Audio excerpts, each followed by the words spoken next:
Doctor Rajendra Prasad national law university के आज के इस विधिवत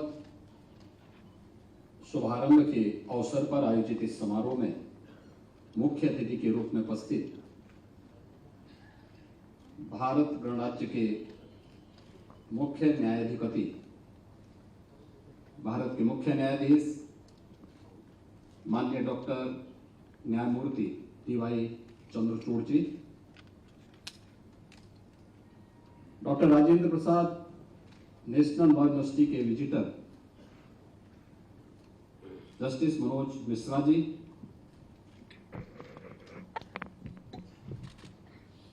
उच्च न्यायालय इलाहाबाद के मुख्य न्यायाधीश माननीय न्यायमूर्ति वरुण बंसाली जी, उत्तर प्रदेश के महाधिवक्ता Shri Ajay Kumar Mishra ji, bar council of India के अध्यक्ष श्री मनन कुमार मिश्रा जी, आज के इस समारोह में जिनकी गरिमामयी उपस्थिति है, उच्चतम न्यायालय के माननीय न्यायमूर्ति जस्टिस राजेश विंदल जी, उत्तर प्रदेश सरकार में मेरे सहयोगी मंत्रिमंडल के सहयोगी श्री नंद गोपाल नंदी,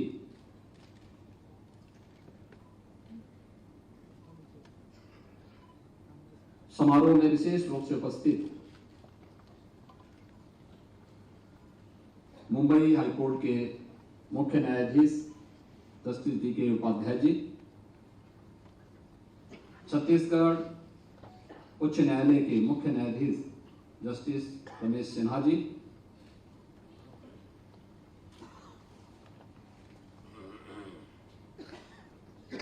इलाहाबाद उच्च न्यायालय के हमारे सभी माननीय न्यायमूर्तिगण,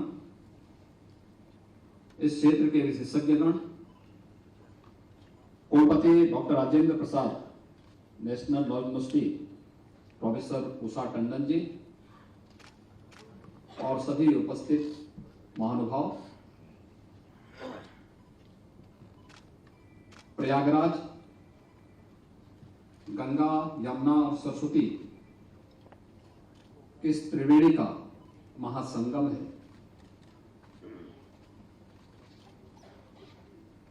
लेकिन इसके साथ ही यह धर्म, ज्ञान और न्याय की पवित्र त्रिवेणी भी है। 8 वर्ष के बाद इस प्रयागराज में एक नई उपलब्धि की कड़ी जोड़ने के लिए भारत के महान्यायविद मुख्य न्यायाधीश माननीय डॉक्टर न्यायमूर्ति डी.वाई. चंद्रचूड़ जी का आगमन हुआ है। मैं राज्य सरकार की ओर से, उत्तर प्रदेश वासियों की ओर से उनका हृदय से स्वागत करता हूं और अभिनंदन करता हूं।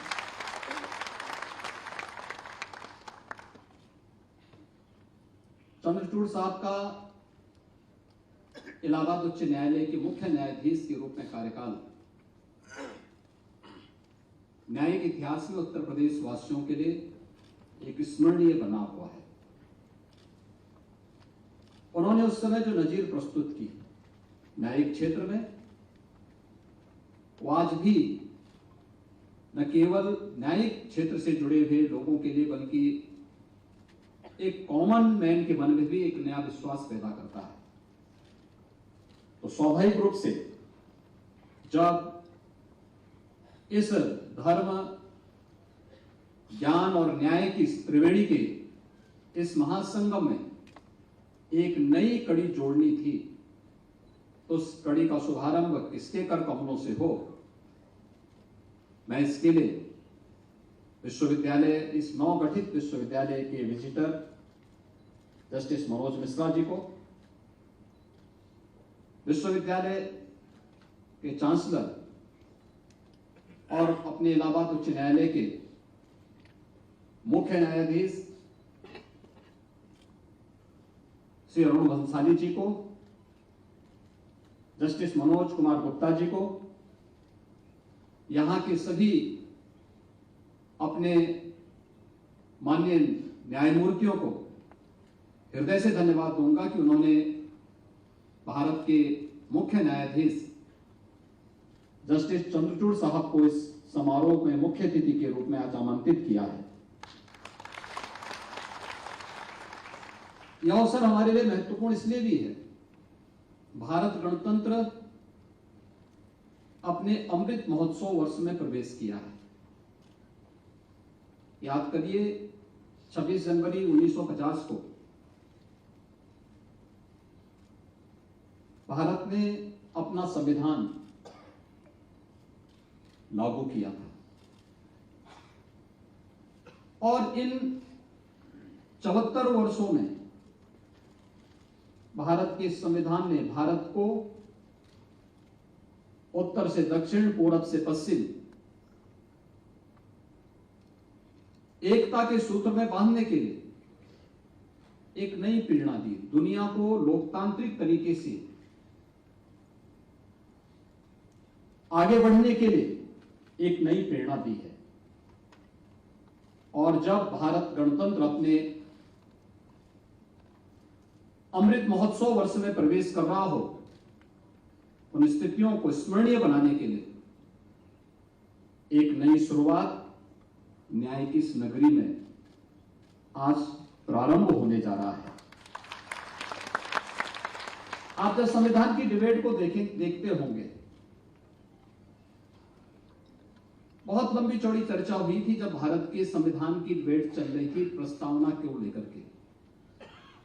उस समय बाबा साहब डॉक्टर भीमराव अंबेडकर जी ने एक बात कही थी कि हमारी चुनौती संविधान के विस्तार को लेकर के और अंत को लेकर के नहीं है,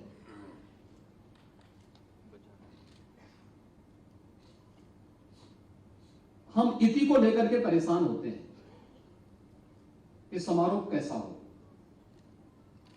समारोह अच्छा होगा, उसके परिणाम भी अच्छे आएंगे, बशर्ते हमने शुरुआत अच्छी की है। इति की चिंता मत करिए, अथ की शुरुआत यानी अथ की चिंता करिए, शुरुआत कैसे हम कर रहे हैं।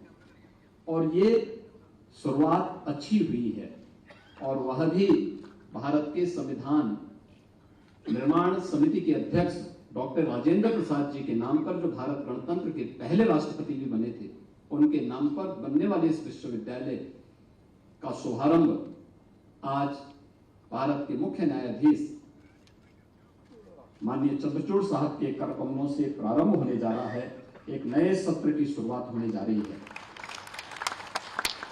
मुझे प्रसन्नता है कि जिन छात्रों का इसमें प्रवेश होने वाला है, उनमें से बहुत सारे छात्र, उनके अभिभावक भी इस समारोह के भागीदार बन रहे हैं।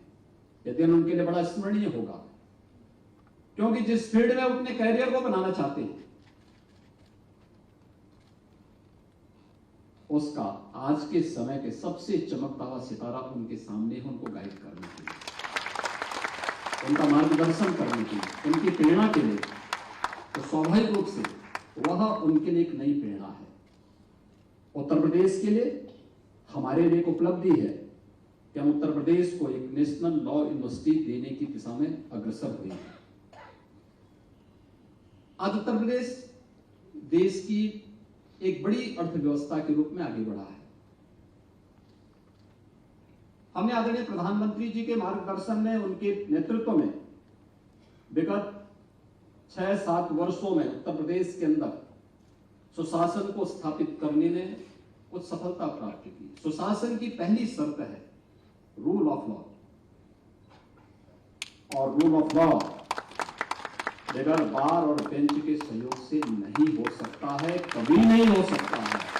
और मैं इस बात के लिए उत्तर प्रदेश के बार को भी और बेंच को भी इस बात के लिए हृदय से धन्यवाद भी दूंगा, उनका आभार भी व्यक्त करूंगा। उत्तर प्रदेश के सुशासन के इस मॉडल को स्थापित करने के लिए उनका सकारात्मक सहयोग प्रदेश को हमेशा प्राप्त हुआ है। उसी का परिणाम है कि आज उत्तर प्रदेश कुछ नया करने की दिशा में अग्रसर हुआ है। मैं इस बात के लिए आश्वस्त कर सकता हूं, न केवल doctor Rajendra Prasad national law university के इंफ्रास्ट्रक्चर के लिए, बल्कि मैंने पहले भी कहा कि सुशासन की पहली शर्त वह रूल ऑफ लॉ है, और यह तभी संभव हो सकता है जब उनके पास अच्छा इंफ्रास्ट्रक्चर हो।